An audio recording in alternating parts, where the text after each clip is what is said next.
مرحبا بكم اخوتي المغاربه. هذا غير واحد الاخبار قصير بخصوص الخرجه اللي دار يونس مجاهد اليوم. غدا غادي نرد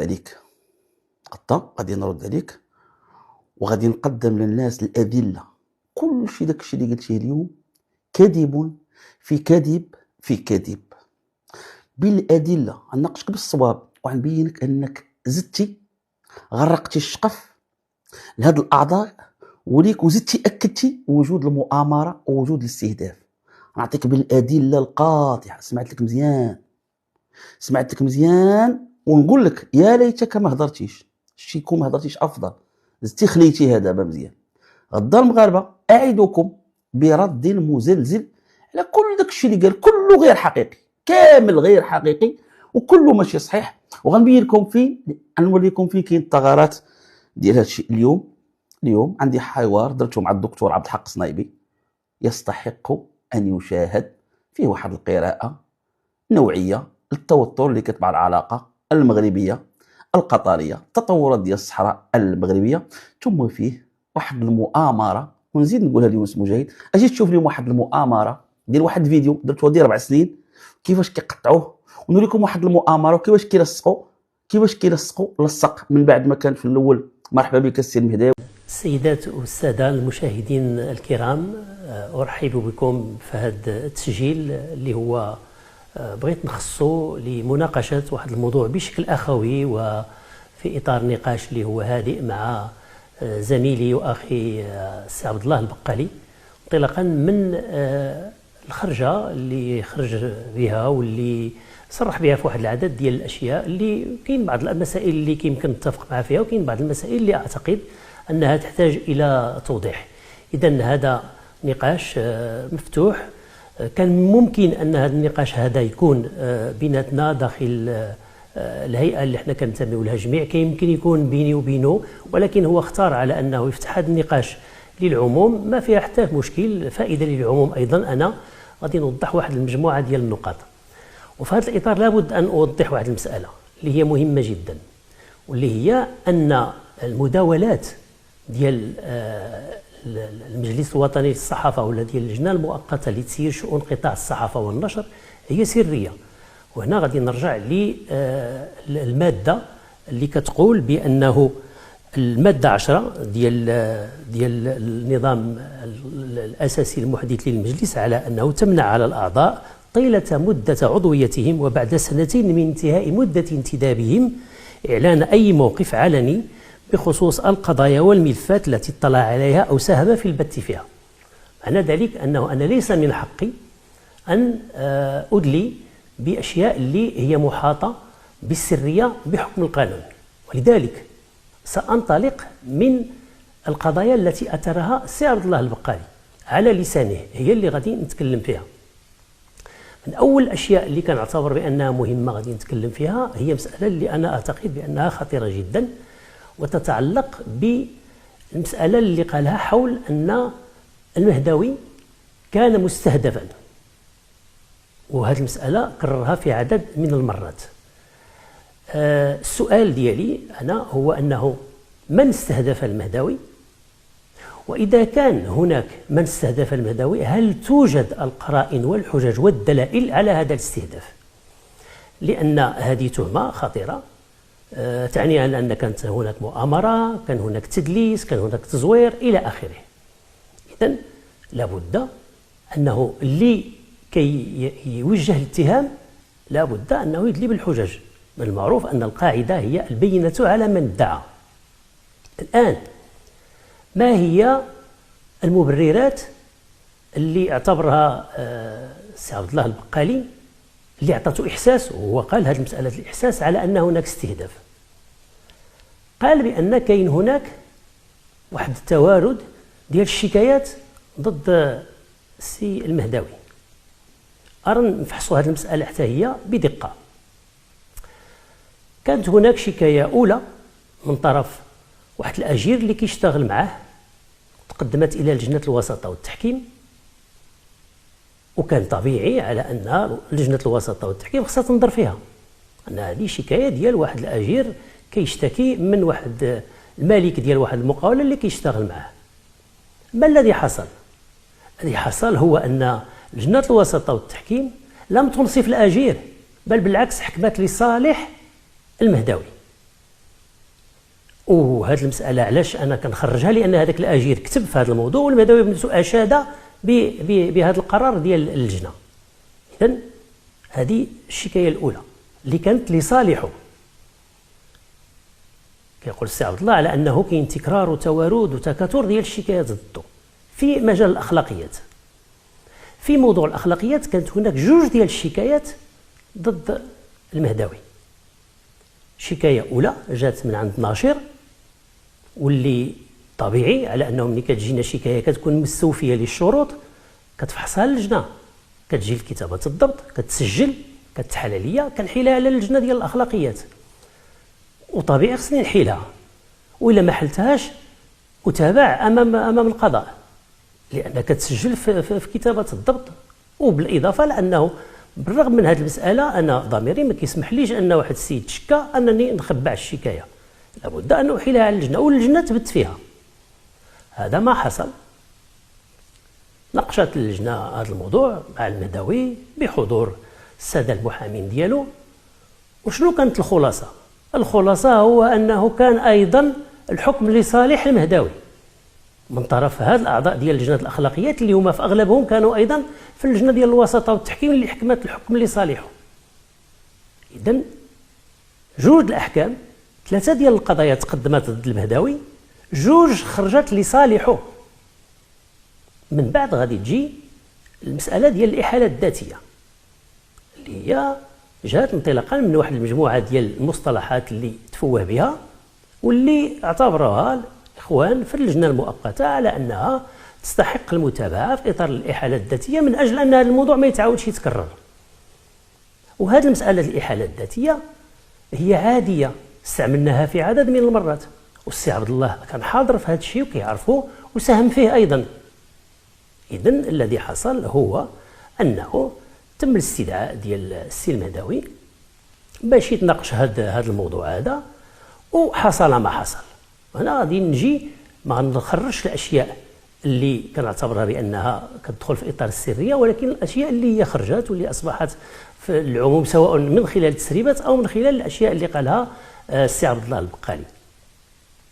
اللي كان هو أن كان هناك أولا نقاش مع السادة المحامين حول المسألة ديال الحضور، شحال العدد ديال المحامين اللي كيخص يحضروا. الاجتهاد ديال اللجنة ديال الأخلاقيات انطلق من النص. النص ماذا يقول؟ يقول بأن المشتكى به كيمكن له يؤازر بمحام أو زميل بصيغة المفرد. فالاجتهاد اللي كان هو أنه سنكتفي بصيغة المفرد. السادة المحامين كيعتبروا لا، في إطار الدفاع ديالهم وفي إطار التأويل ديالهم ديال هذه الصيغة، كيعتبروا أنها لا، ولو أنها جات بصيغة المفرد لا تعني أنه ما تكونش هناك هيئة دفاع. إذن هذا خلاف قانوني بسيط، ماشي شي حاجة اللي هي خطيرة جدا. ولكن اللجنة ديال الأخلاقيات انطلاقا من هذه النقاشات اللي كانت أحالت هذا الموضوع للنقاش في الجمعية العمومية باش تستطلع الآراء، باش ما تاخذش شي قرار اللي هو خاطئ. الجمعية العمومية خدات أيضا هذا القرار بأن الأمر يفيد بأنه كاين صيغة المفرد، سنكتفي بصيغة المفرد. ومن بين الأشياء اللي تناقشت أيضا في إطار الاجتهاد هو أنه إذا سلمنا بأن محامين تعني الجمع، نفس الشيء بالنسبة لزميل، بمعنى أنه المشتكى به كيمكن له يجيب 10 20 30 ديال الزملاء يحضروا معه. هل هذا معقول في جلسة ديال التأديب؟ إذن هذا من بين الأشياء اللي خلقت توتر في هذه القضية هذه. الآن نجيو للمسألة ديال الاستهداف. هل جوج الشكايات اللي تقدمت تعني أن هناك استهداف؟ علما أنا غادي نجيب أمثلة أخرى، علما على أن كاين هناك واحد العدد ديال المقاولات الصحفية اللي تقدمت بها 4 5 6 شكايات، هل حتى هي مستهدفة؟ وسأضيف أكثر من ذلك على أنه من بين المقاولات اللي تقدمت بها الشكايات كاين هناك مقاولات التي كان يرأسها أعضاء أساسيين في المجلس الوطني للصحافة، وما تخلق حتى مشكل، بل بالعكس اعتبروا بأن هذه مسألة إيجابية، وبأن اللجنة خصها دير الواجب ديالها، وأنهم سيمتثلون لكل ما ستتخذ، وامتثلوا فعلا، بحيث أن كان هناك أشياء اللي تعني مثلا حق الرد ما كانش صحيح، بعض المصطلحات اللي تعتبرت عنصرية تم تقديم الاعتذار عليها ونشرت بالعناوين العريضة في الجريدة من اعتذار إلى آخره، فمرت الأمور بشكل هادئ ولم يكن هناك أدنى مشكل. أضيف إلى ذلك كاين هناك جرائد إلكترونية كبيرة في المغرب، واللي المسؤولين عليها عندهم مسؤوليات كذلك مهمة في هيئات مهنية، واللي تابعتهم اللجنة. أنا اللي كنتذكر 3 المرات، وجابوا معهم المحامي ديالهم ودافعوا على راسهم. وكاين مسألة اللي كانت بسيطة تعالجت، لأن كاين الأمر معروض أمام القضاء، بالتالي ما يمكنش يتعرض أمام اللجنة، والقضايا الأخرى عالجوها وحلوها مع الناس اللي اشتكوا بهم إلى آخره، ومشات الأمور بهذا الشكل. هذه اللجنة ديال الأخلاقيات خدت أكثر من 230 قرار تأديبي مدة الولاية ديالها، وفي هذه القرارات التأديبية هناك عدد من الصحفيين الذين سحبت منهم البطاقة، إما لمدة 6 أشهر أو سنة، واش هادو كلهم كانوا كيتم استهدافهم، لأن ملي كنقولوا كاين توارد ديال الشكايات، راه كاين المؤسسات اللي تقدمت بها الشكايات أكثر بكثير مما قدمت بالمهداوي، وبالتالي إذا كان هذا هو المبرر ديال الاستهداف، أعتقد بأن هذا الأمر هذا لا يستقيم، غير صحيح، علما أنه 3 الشكايات اللي تقدمت بالهداوي 2 ربحهم. إذن فين كاين المشكل؟ كاين المشكل في النقاش اللي كان مع السادة المحامين حول مسألة الحضور، واش خصهم يتدخلوا كاملين يحضروا مثلا 6 المحامين وكلهم يترافعوا، أم أنه زميل منهم يحضروا ولكن زميل منهم واحد اللي يترافع. هذا خلاف، أعتقد بأن هذا الخلاف يمكن له يتعالج، ماشي شي حاجة صعيبة، يمكن له يخضع إلى التحكيم، إلى المناقشة مع السادة المحامين، مع الجمعية لهيئة المحامين ديالهم المحترمة إلى آخره، لأنها ماشي شي حاجة اللي هي تقتضي أنه يوقع عليها توتر، لأن ممكن الحل ديالها.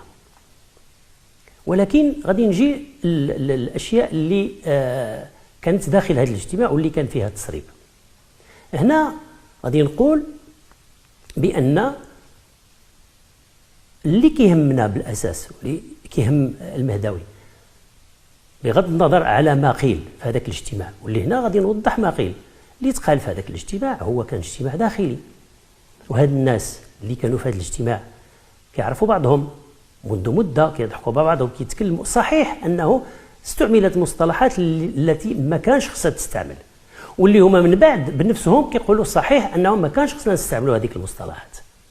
هذه مسألة طبيعية، أن الإنسان كيكون، وخاصة أن هذا الملف أحاط به توتر كبير، تخلق فيه واحد التوتر، كتابات وسب وقذف وكذا إلى آخره في الفيسبوك وفي عدد ديال الفيديوهات اللي تسجلات، بلا ما نقول شكون اللي سجل، راه معروف شكون اللي كيسجل يوميا إلى آخره في هذا الموضوع، ويسب ويقذف في الناس، تخلق توتر. إذن لابد أن الأمور تناقش في السياق ديالها.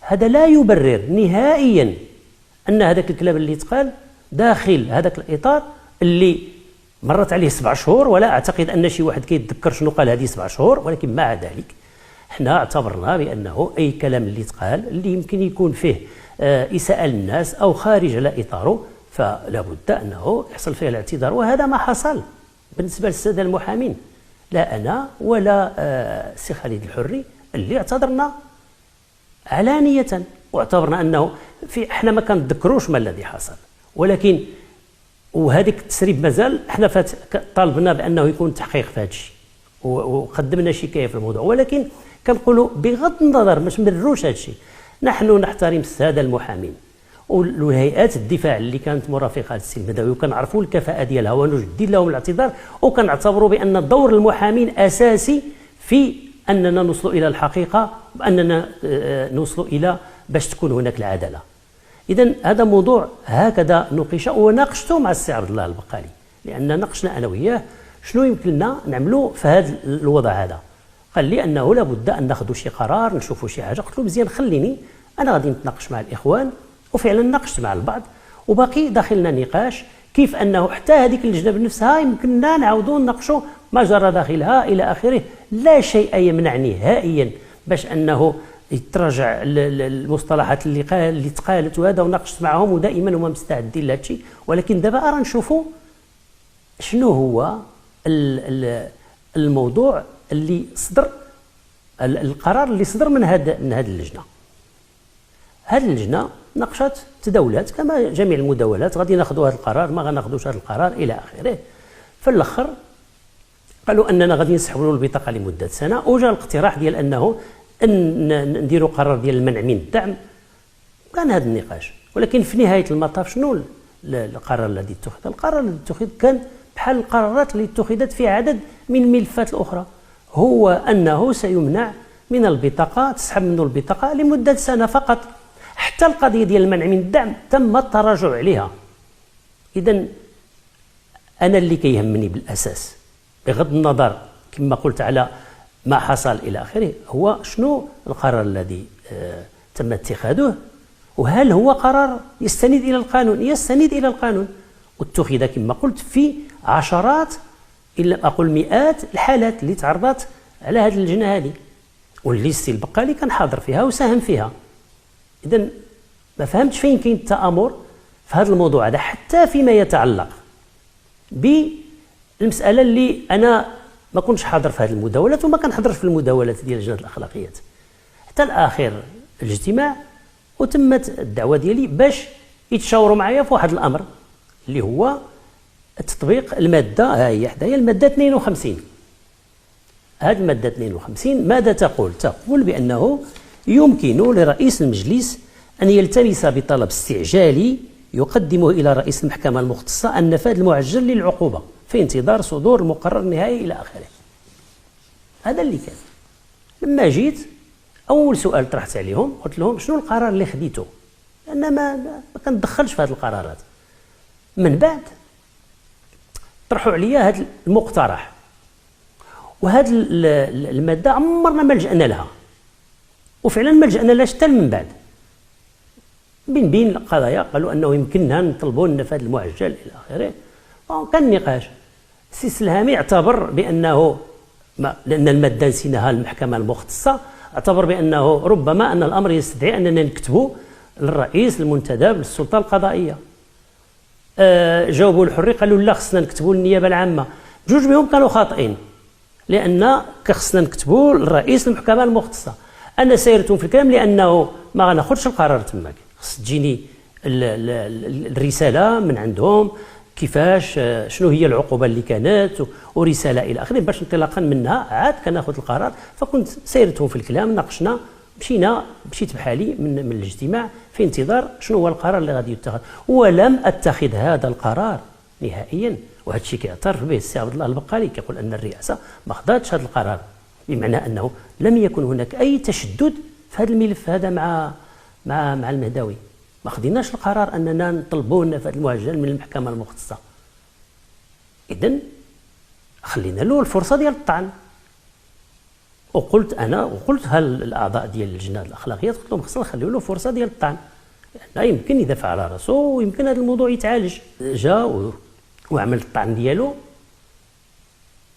جينا في اللجنة ديال الطعن كننتظروه، وبقينا كننتظروه لمدة 35 دقيقة هو والهيئة للدفاع معه.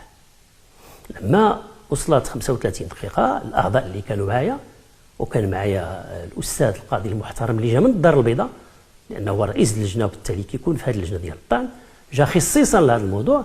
الأعضاء قال لك ما يمكنش نبقاو ننتظروا، فاتت نص ساعة انتظار كثير. فمنا محضر أنه كان هناك تخلف على الاجتماع وكل واحد مشى بحاله، وكانت فرصة ملائمة بالنسبة لنا، لأنني أنا شخصيا كنت كنعتبر أن هذه المناسبة ديال الطعن غادي تكون ربما امكانيه فرصه باش ان هذا المشكل يتعالج، لان ماشي غير مع المهداوي، مع عدد من الحالات لما كانوا كيجيو بعض الاخوان كيجيو كيكونوا عندهم عقوبه من تاديبيه من اللجنه الاخلاقيات وكيجيو لجنه الطعن، من اهم الاشياء اللي كنناقشوا معاهم هو واش ماشي ممكن ان هذا المشكل يتعالج، واش ماشي ممكن مثلا انه يحصل اعتذار، انه نوصلوا الى حل والى صلح في هذا الموضوع. وهذا الشيء اللي نجحنا فيه في عدد من المرات، وهذه يعني نيتي كانت في هذا الملف هذا.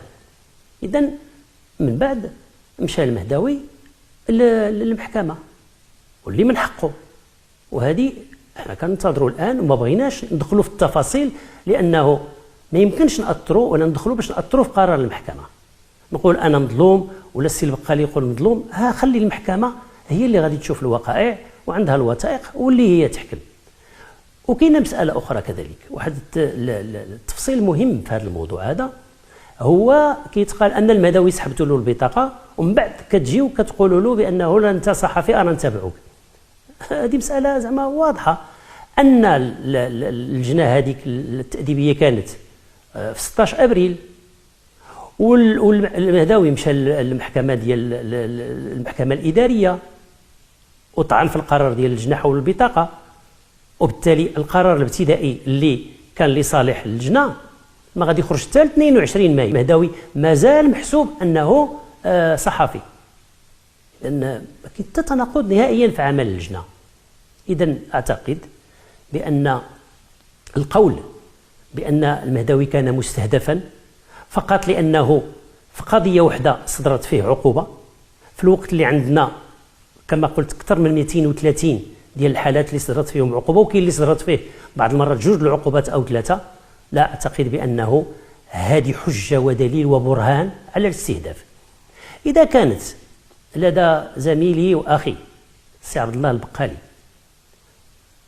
حجج وقرائن خصو يدلي بها لينا للجنه ويدلي بها انا شخصيا كرئيس، وحنا ما غادي نمشي غادي ناخذ موقف اذا كانت عندنا قرائن، لان واخا كتقدم الدليل او كتعتبره قرينه راه كيخص التحقق منه والبحث فيه حتى يثبت.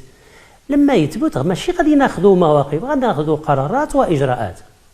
اذا ما امنش بهذا الموضوع من ممكن انه يمشي يلجا الى القضاء، لان هذه تهمه خطيره في حق الناس، تقول بانهم كانوا كيستهدفوا شخص وهما مؤتمنين على واحد الامانه ومؤتمنين على واحد المصالح ديال الناس ومؤتمنين على بطاقه الصحافه، مؤتمنين على مساله الاخلاقيات. اعتقد بانه ما يمكنش نقولوا هذا الكلام الا ما كانش عندنا الحجج والبراهين والادله ونقدموها. اذا هذه المساله الاولى التي تتعلق بهذا الموضوع ديال الاستهداف. نجيو للمساله الثانيه التي تتعلق ببطاقه الصحافه. في قضيه بطاقه الصحافه ما الذي حصل؟ الذي حصل هو انه واحد المره اتصل بيا واحد العضو من اللجنه ديال البطاقه كيتشكى، كيقول لي انا كان عندي واحد الملف ومن بعد كنتفاجئ ان هذا الملف تسحب مني وصدر فيه قرار. فانا تفاجات، قلت له ودي نتوما في لجنه البطاقه كتشتغلوا فيما بينكم وما عرفش انا شنو العمل اللي كتعملوا ولا شو القرارات اللي خديتوا، لان حنا ما كندخلوش في عمل لجنه البطاقه. اتصلت بالاداره قلت لهم شنو اللي حصل، قالوا لي السي عبد الله اللي هو رئيس اللجنه طلب هذاك الملف وخدا فيه القرار. قلت لهم ودي بلاتي راه كاين عضو اللي كان عنده هذا الملف كيحتج، وقفوا حتى نشوفوا كيفاش نعالجوا هذه المساله هذه. اتصل بيا من بعد السي عبد الله البقالي قال لي علاش وقفتي هذا الشيء؟ قلت له ودي راه عضو ديال اللجنه اللي كان عنده الملف سحبتيه منه بلا ما تشاور معاه، دابا حاولوا الله يخليكم تلقاو شي حل لهذا الموضوع وبسيط، غطرح هذا الملف هذا وغادي يتعالج. عبد الله البقالي رفض، قال لي لا انا رئيس غادي ناخذ القرار. انا كمنسق ديال هذا العمل ديال هذه اللجنه كامله عندي عضو كيحتج، سي عبد الله كيعتبر انه ياخذ القرار بوحده، ما بغيتش نقول له ما ندخلش معه في التوتر انه الرئيس ما كياخذش القرار بمفرده، الرئيس كياخذ القرار داخل اطار اللجنه. قلت له جمع اللجنه، رفض، قال لي ما نجمعش اللجنه. فانا باش نوجد واحد الحل لهذه المساله هذه قلت له ما فيها باس، راه كاين الجمعيه العموميه قريبه غادي تجتمع، وانا ذاك في اطار ما نوضعوهاش حتى كنقطة في جدول الأعمال في إطار التقارير اللي كتعمل اللجان، لأن رؤساء اللجان في جميع الاجتماعات كيعملوا تقارير ديال اللجان ديالهم، غادي تطرح هذه المسألة وغادي تناقشوا أكيد على أننا غادي نوصلوا إلى حل فيها. فهو تردد، ولكن في هذا المطاف قبل وجينا للجمعية العمومية، وأنا هذا الشيء هو اللي خرجه، ماشي أنا اللي خرجته. أنا بالنسبة لي هو اللي حكى على هذا الموضوع، وأنا كنزيد نأكد شنو هي لا فيرسيون اللي كنعتبرها أنا هي الأكثر قربا من الحقيقة. جينا الجمعية العمومية في إطار التقارير تناقش هذا الموضوع، فتفتح نقاش، والسي عبد الله البقالي بنفسه كيعترف، كيقول أنا بقيت بوحدي، بمعنى أن جميع الأعضاء ديال اللجنة اعتبروا ما يلي، والعضو اللي كان عنده هذا الملف ناقش معنا أيضا وقال وضح علاش أن هذا الموضوع مازال خصنا نناقشوه، لأنه قال واخا هذا السيد سبقنا عطيناه البطاقات المرات اللي فاتت، لكن هو الآن كيقول بنفسه بأن أنا المداخل ديالي الأساسية والوحيدة كتجي من اليوتيوب.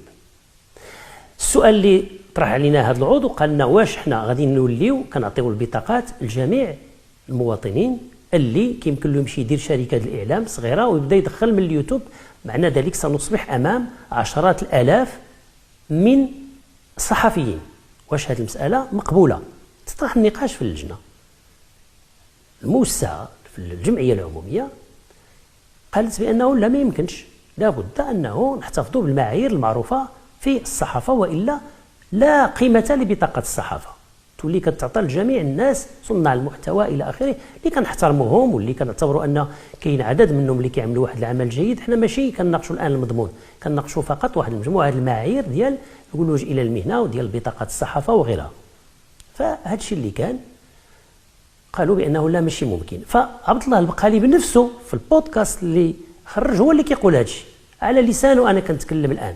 قال مزيان إلا اتخذ هذا القرار في المهدوي ينبغي أن يصبح قاعدة ويطبق على الجميع. قلنا له تبارك الله، هذا هو اللي بغينا، هذا تحصيل الحاصل. ما يمكنش نطبقوا حنا قرار على واحد الشخص والآخرين ما نطبقوش عليهم. هذا قرار غادي يصبح مسألة دائمة لجميع الناس اللي المداخل ديالهم الوحيدة والرئيسية من اليوتيوب. إذن فين كاين المشكل؟ خدينا القرار وباتفاق عبد الله البقالي، وهو اللي صنع القاعدة، هو اللي قالها، قال هذه هي القاعدة اللي خصنا نتعاملوا بها. قلنا له هذا الشيء اللي خصنا نديرو فعلا. فما عرفتش فين كاين المشكل، لا أفهم أين هو المشكل الآن اللي طرح السي عبد الله البقالي في الوقت اللي احنا خدينا القرار كاملين في هذا الاتجاه أن هذه خصها تصبح قاعدة.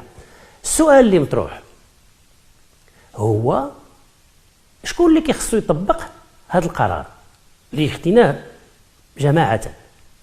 اللجنة ديال البطاقة. بما أننا حنا ما كندخلوش، لا أنا كرئيس ولا الأعضاء اللي هما خارج لجنة البطاقة ما كندخلوش في العمل لجنة البطاقة، لا نعلم كيف طبقت لجنة البطاقة هذا القرار.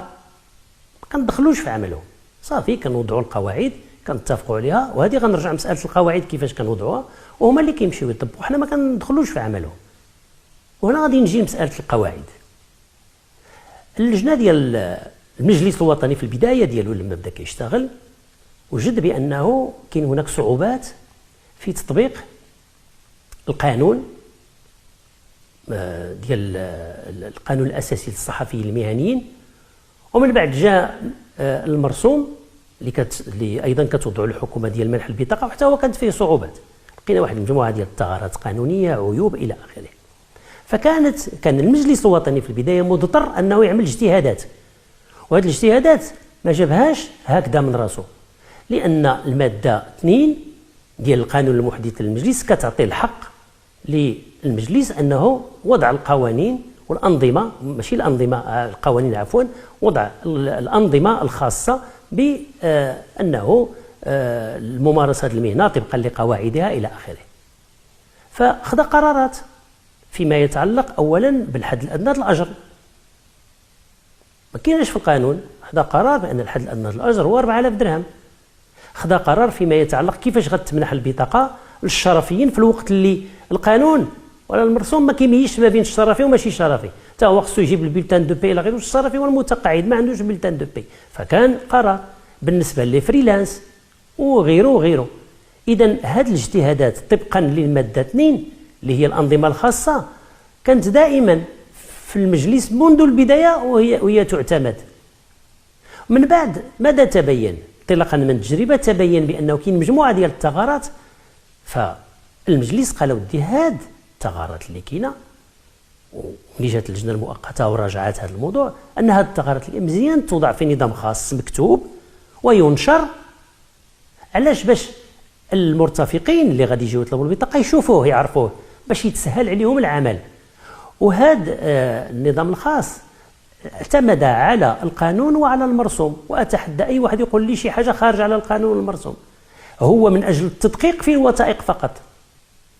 ولكن باش نذكر ان هاد كاين بعض الناس اللي كانوا معنا، اشخاص اللي كانوا معنا في المجلس واللي كانوا كياخذوا قرارات في اطار هذا الماده 2، من بعد كيقول لك لا خص سحب النظام الخاص، وانت كنتي معنا وكنتي انت درتي انظمه خاصه.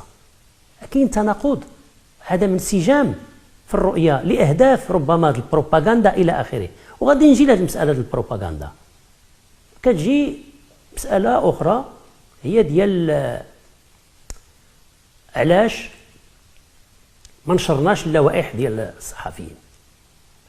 لوائح الصحفيين انا اللي مشيت باتفاق طبعا مع المجلس ومع اللجنه المؤقته عند لجنه معطيات الشخصيه، وناقشت معها وقنعتها لمده اكثر من سنه باش اننا ننشروا اللوائح، وعاد قبلوا لان قالوا لنا ما عندكمش الحق في القانون.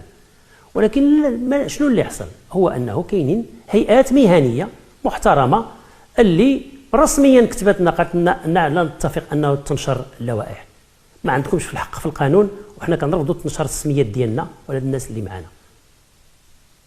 نزيد اكثر من ذلك، في اطار البروباغندا كيتلمح على انه البطاقات كتعطى خارج القانون، وبعض المرات كيتلمح لي انا كرئيس انا لا علاقه لي بمنح البطاقه، ما كنعطيش البطاقات. انتم شفتوا السي عبد الله غير في قضيه بسيطه هو وعضو كيفاش انه كيعتبر راسو رئيس، حتى واحد ما يتدخل له في عمله، وصحيح هذا الموضوع وكنحيي عليه. اذا لا احد يتدخل في لجنه البطاقه مني انا ومن الاعضاء اللي هما خارج هذه اللجنه. هذه اللجنه عندها سياده. ونزيد ماشي غير هذه اللجنه، لجنه البطاقه لا احد يتدخل في عملها. لجنه اخلاقيات المهنه لا احد يتدخل في عملها باستثناء الاعضاء. لجنه الوساطه والتحكيم لا احد يتدخل في عملها باستثناء الاعضاء. اللجان الاخرى سواء ديال التكوين والدراسات كانت مستقله. اللجنه ديال التاهيل ديال الصحافه ديال المقاوله الصحفيه هذيك ماشي لا احد يتدخل في عملها، رئيسها كان عنده البابي اون تيت ديالو والطابع ديالو، ولا حتى واحد ما كيتدخل، وكان حييه كان كيشتغل بشكل جيد. اما العمل اللي هو جيد ماشي كننتقدو. باش نقول بان العمليه الديمقراطيه في المجلس هكذا كاين الرئيس كينسق العمل، كيواكبوه كيرافقوه، هو الامير بالصرف، كيدعي الاجتماعات الجمعيه العموميه، هو اللي كيمثل المجلس امام العداله وغيره الى اخره. ولكن كيسهر دائما على ان اللجان تشتغل بكل استقلاليه، المداولات تكون ديالها ديمقراطيه، وهكذا سارت الامور بشكل طبيعي الى حدود اليوم. اذا لا احد يتدخل في اي عمل، اللجان هي اللي كتشتغل باستقلاليه، ولما كتكون هناك اشياء اللي ينبغي ان تعرض على الجمعيه العموميه كتعرض على الجمعيه العموميه بشكل طبيعي وكتناقش في اطار القانون. نجيو الان نرجعوا للموضوع ديال البطاقات الصحافه، لان هذا الشيء كله جاء في اطار الكلام على بطاقه الصحافه ديال المهداوي. الذي حصل هو انه بالاضافه لهذا القرار اللي اتخذ لجأ المهداوي الى المحكمه، فحكمات المحكمه محكمه اداريه ابتدائيا لصالح القرار ديال اللجنه، واستئنافيا لصالح القرار ديال اللجنه. فما عرفتش ما الذي ينبغي ان نراجعه. السي البقالي كيقول هذا قرار باطل، يشرح لنا شنو خصنا نراجعه. راه الامر الان صدر في حكم قضائي، ما يمكنش نراجعوا حتى شي حاجه في هذا الموضوع. اللي يمكن يدار هو انه المهداوي يمكن له يعالج المسائل ديالو، المقاوله ديالو وغيره، ويدفع البطاقه ديالو بحال الناس المره المقبله وهو مستوفي الشروط اللي عند الناس الاخرين. هذا هو العلاج الممكن. اما القول بان هذا استهداف هو بأن هذه مؤامرة لا يستقيم. لأن أنا غادي نقول للمشاهدين الكرام شحال من عدد ديال البطاقات اللي جات الطلبات جاتنا أكثر من 5000 هذه السنة، وتقبلت حوالي 4200. إذا واحد 700 بطاقة إما رفضت إما تعتبرت أنها مازال خصها تستكمل الشروط، واش حتى هي عليها استهداف. هذه مسألة عادية في العمل ديال السي البقالي كيعرفها، وهو الذي يقبل، هو والإخوان اللي معاه هما اللي كيقبلوا أو يرفضوا. فلا أعتقد أن القول بأن رفض واحد البطاقة هو استهداف ومؤامرة، ولا أعتقد بأن واحد القرار واحد اللي صدر قانونا في حق واحد الشخص في قضية الأخلاقيات هو استهداف ومؤامرة. أنا أعتقد بأنه هذا الكلام ينبغي أن يراجع كلية. علما نزيد واحد المسألة مهمة هنا، أن سي عبد الله البقالي بنفسه ماذا يقول؟ يقول بأن هاد الإخوان هادو اشتغلت معهم بشكل جيد بشكل إيجابي وعملوا عمل اللي هو أهم جدا ويتمنه، ولكن أخطر من هذا هو أنه من بعد هذا الاجتماع ديال 16 أبريل استمر في العمل معهم إلى اليوم وخدا معهم القرارات في لجنة الأخلاقيات. فإذا كانوا هاد الناس هادو بهذا السوء وأنهم يتآمرون منطقيا ما خصكش تشتغل معهم. ولذلك أنا أعتقد بأن السي عبد الله ما كيقصدش هذا الشيء، لأن إذا كان كيقصد على أنه هاد الناس يتآمرون وأنهم كيستهدفوا شخص وما عطاش الحجج كيولي تشهير. وأنا لا أعتقد أنه هو باغي يشهر بالناس اللي اشتغل معهم والذين هو بنفسه كيتمن العمل معهم وكيعتبر بأنه كانت تجربة ناجحة ومهمة. ربما خطأ في التعبير، خطأ في التقدير، ونزيه أنه باغي يشهر بالناس اللي اشتغل معهم، ولكن لابد من تصحيح هذا الأمر. أنا أعتقد أيضا بأن حتى المسألة اللي طرح السي عبد الله أنه ينبغي أن تراجع هذه القرارات، يراجع هذا القرار اللي صدر في حق المهداوي لا يستقيم من الناحية القانونية، لأن خدات اللجنة ديال الأخلاقيات قرار مشى إلى الطعن والآن هو في المحكمة. واش غنسحبوه من المحكمة؟ كي غادي نعملوا؟ ما عندناش الحق. خلي المحكمة تاخذ القرار اللي كتشوفوا ملائم طبقا للقانون. فأنا كنظن بأن كاين واحد المجموعة د الأشياء اللي ربما فيها سوء تقدير، فيها واحد التأويل اللي هو خاطئ جاي. يمكن هذا الموضوع نظرا لمجموعة الأوضاع اللي كاينه والنقاش اللي دائر إلى آخره حول هذه المسألة، يمكن هذه المسألة كتأثر في بعض المرات في بعض التصورات، واللي كنظن أن الإنسان اللي كيكون كيشتغل في واحد الإطار معين ما خصوش يتأثر بها إلا إذا كان هناك نقد بناء اللي لا بد أننا نسمعوا له ولا بد أننا ننصحوا نفسنا، لأن حتى واحد فينا ما مالك، كلنا الناس كيمكننا نخطئوا، وملي كنخطئوا كنصحوا الأخطاء ديالنا، وهذه مسألة طبيعية وكل الناس كيمارسوها. غادي نجي لواحد المسألة أخرى أيضا مهمة، وهي اللي كتتعلق بموضوع المقاطعة أو الانسحاب. احنا في العمل ديالنا ما عندناش في القانون انسحاب أو المقاطعة. عندنا واش الدعوة صحيحة من الناحية القانونية للاجتماع، واش كاين النصاب، واش تحترمات القواعد ديال النقاش الديمقراطي داخل إما الجمعية العمومية إما في اللجان. هادشي كله كيتم الاحترام ديالو. إلا ما اتفقتيش كيخصك تخضع لقرار الأغلبية، أنت أقلية كتخضع وكتدافع على أنذاك الموقف، كتعطي رأيك. وهنا غادي نقول أن ماشي المرة الأولى اللي أنا كرئيس جبت واحد المجموعة الاقتراحات، واحد المجموعة الاقتراحات مكتوبة ومدروسة وجبتها إلى الجمعية العمومية، عدلت أو رفضت. عمري ما انسحبت ولا احتجيت، قبلت القرار الأغلبية. وهذا الشيء ماشي غير أنا، عدد من الإخوان معنا في الاجتماعات أيضا كيجيبوا اقتراحات وآراء وكترفض لهم. فإلا جاب شي واحد شي قرار أو عنده شي موقف وترفض له من طرف الأغلبية، شنو خصو يدير؟ خصو ينضبط الأغلبية. ما عندناش حنا شي حاجة كتسمى انسحاب أو المقاطعة، وإلا ما بقاتش القواعد ديال العمل الديمقراطي. ما يمكنش المؤسسات تمشي بهذه الطريقة. المؤسسات كتمشي بأنه واش كان احترام القانون في الدعوة إلى الاجتماع وفي المناقشات وفي النصاب وفي المسطرة.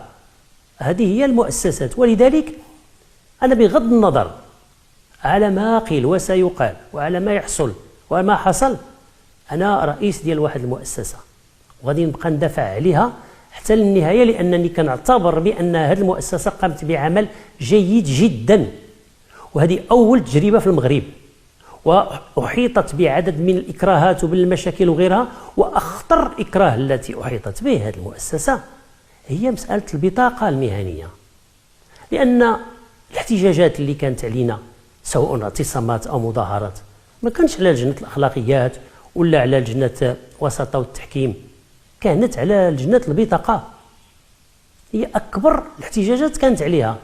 ومع ذلك تحملنا المسؤولية، رغم أنني لا أنا ولا الأعضاء الآخرين خارج لجنة البطاقة ما كنتحملوش المسؤولية المباشرة أننا رفضنا أو أعطينا البطاقة، ولكن احنا بالنسبة لنا كنآمنوا بأن هاد الإخوان هادو كيشتغلوا طبقا للقانون وبنزاهة وبتفاني. علاش التفاني؟ لأن الاجتماعات القانونية اللي عندهم اللي فيها التعويضات هي 3 مرات في الشهر، ولجنة البطاقة لما كيكون الأوج ديال العمل كتقدر تجتمع يوميا بدون تعويض. أكثر من ذلك، هذه اللجنة هذه الآن هذه كانت كتجتمع يوميا بدون تعويض لما كان الأمر يتعلق بالورقي، حيت كانوا كيجيو وكيقبطوا هذوك الملفات وكيبقاو يدرسوهم، وكيبقاو هنايا الساعات الطويلة وما كيدرسوا في هذيك الملفات الورقية. والمشكل اللي كان كيوقع لهم اكثر هو انه لما ما كيتستكمل الملف كيجيب شي واحد الوراق عاود من جديد، وخصهم يجدوا هذاك الملف ويفحصوه ويشوفوا واش داك الشيء مطابق، واش الاسم، واش الارقام، واش الاجور هي هذيك الى اخره، وهذا كياخذ وقت طويل، وهذا الشيء بدون تعويض. نزيد اكثر من ذلك، لما الان كاينه المنصه اذا كتوزع الملفات عليهم وكيبقاو يشتغلوا لما كيكون الاوج ديال اننا خصنا نخرجوا البطاقات، وانا اللي كنعمل معاهم ونراقب شحال البطاقات صدرات، شحال الطلبات، وكنكتب لهم مراسلات كنقول لهم راكم تعطلتوا خصكم ديروا هذا الشيء، وكيبقاو حتى 4 ل 5 الصباح كيشتغلوا بدون تعويضات. ونفس الشيء بالنسبه للجان الاخرى، لا لجنه الاخلاقيات ولا لجنه الوساطه والتحكيم كتجتمع في عدد من المرات بدون تعويضات، لان الاجتماعات التي يعوض عليها هي 3 مرات في الشهر فقط. واش هذا العمل هذا اللي كان كيدار كان اجتماعات 3 مرات في الشهر؟ غير صحيح. نزيد اكثر من ذلك، المقرره اللي هي الاستاذه فاطمه الزهراء الورياغلي كتجي الاجتماعات 2 3 مرات في الاسبوع على حسابها، لانها كتستقبل الناس في اطار واش كانت كتعوض على هذا الشيء نهائيا. اذا هادو ناس كانوا كيشتغلوا جزء مهم من عملهم متطوعين، لانهم كيامنوا بهذا العمل، وهذا الشيء كيعترف به السي عبد الله البقالي وكيعرفوا. ما نجيوش الان نقولوا بانه نظرا لاننا عندنا شي احساس او شي انطباع ونقولوا بان راه كان استهداف الى اخره بناء على براهين واهيه. ما عندناش براهين، مبررات واهيه، وإلا عندنا نقدموا هذه البراهين اما للجنه اما للقضاء. وانا اظن بانه الذي حصل من طرف السي عبد الله البقالي هو تعبير اللي ربما هو تحت تاثير واحد الغضب، واحد صدمه الى اخره. اتمنى ان يراجع هذا الموضوع هذا. لذلك باش نختم نقول بان فيما يتعلق بالحصيله واللي غادي نشروها ديال هذا العمل هذا واللي ساهم فيه الجميع، انا حتى الناس ربما اللي اختلفنا معهم وتقاطعات المسارات ديالنا واتفقات ما اتفقاتش، اشيد بعملهم، كل شيء خدم. الجميع اللي كان هنا، جميع اللي مر من هنا خدم بشكل جيد وتطوع وبذل المجهودات، لانهم امن بانه كيخصنا ناسسوا لواحد العمل ديال التنظيم الذاتي اللي خصو يكون جيد واللي خصو يكون ايجابي. ولكن اللي كنقول ايضا، وهذه من بين الاقتراحات اللي قدمناها للحكومه، هو اننا كنا كنقولوا ينبغي الفصل ما بين اللجنه ديال الاخلاقيات وما بين لجنه الوساطه والتحكيم، وخاصه الفصل النهائي للجنه البطاقه، لان هذا عمل اداري وكان يمكن له يتعالج بطريقه اخرى، وهي اللي كانت علينا عدد كبير من المشاكل فيها. والمجالس الأخلاقيات في العالم لا تتكلف بالولوج إلى المهنة. في المقترحات اللي قدمنا للحكومة كلجنة مؤقتة ركزنا نقدر نقول في أكثر من النصف أو تقريبا الثلثين على موضوع المقاولة الصحفية.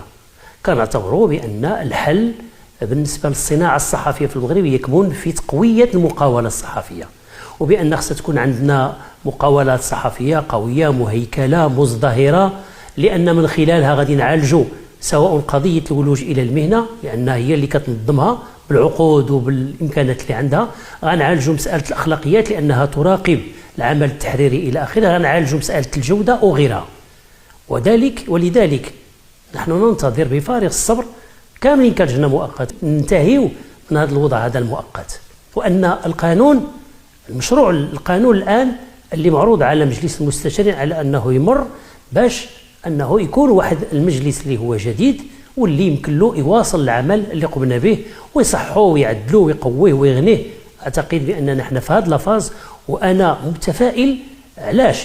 لأنني أعتقد بأنه هذا المشروع كي يمشي في الاتجاه ديال تقوية المقاولة الصحفية، تقوية الصناعة الصحفية في المغرب، وهذا كأعتقد بأنه عمل جماعي يهم المجتمع برمته خصنا نشتغلوا فيه كاملين. وإذا كانت هناك تجارب اللي هي ضعيفة وهشة ينبغي مواكبتها، توضع لها برامج سواء على الصعيد الجهوي أو على الصعيد الوطني وغيره، لأنه ما كنقولوش على أنه ينبغي قتل الصحافة الصغيرة أو الجهوية، هذا ماشي صحيح، ولكن ما يمكن لناش نبقاو كنشتغلوا في هذا الإطار ديال المقاولة الهشة والمقاولة غير المهيكلة، لأن جزء كبير من المشاكل كتنتج على هذا النوع ديال المقاولات. وأعتقد بأن هذا هو التحدي الكبير لنا جميعا. لذلك أنا كنظن بأن هذا النقاش هذا بالرغم من عدد من المظاهر السلبية ديالو هو نقاش اللي هو إيجابي واللي خصو يساهم فيه المجتمع. إذن نحن ما نتفاجئوش من هذا النقاش، اللي طغى عليه هو الطابع السلبي والطابع ديال التحريض، الطابع ديال السب والشتم والتشهير. أظن بأنه خصنا نكونوا هادئين وخصنا نناقشوا الأمور في عمقها، ونناقشوا الأمور في أننا نحن بواحد التجربة اللي خصها تغنى واللي خصها تطور. وأنا غادي نرجع في الآخر باش نقول بأنه كنظن بأن كلام السي عبد الله البقالي اللي غادي ناخذه منه إيجابي هو أنه هو كيعتبر أن هذا العمل كان جيد وكان ممتاز واشتغل إلى جانب هذا الإخوان إلى آخر دقيقة، إلى الاجتماع الأخير اللي كان هو أمامي البلاغ اللي صدر في 21 نوفمبر واللي جاء من بعد التسريب اللي كان واللي حضر فيه السي عبد الله البقالي وحضروا فيه الأعضاء في الجمعية العمومية، وكلهم أدلوا بدلوهم في البلاغ اللي صدر وناقشناه. وأول نقطة اللي كنقولوا في هذا البلاغ كنقولوا بأنه إن نشر وبث مقاطع اجتماع داخلي لهذه اللجنة عمل غير قانوني.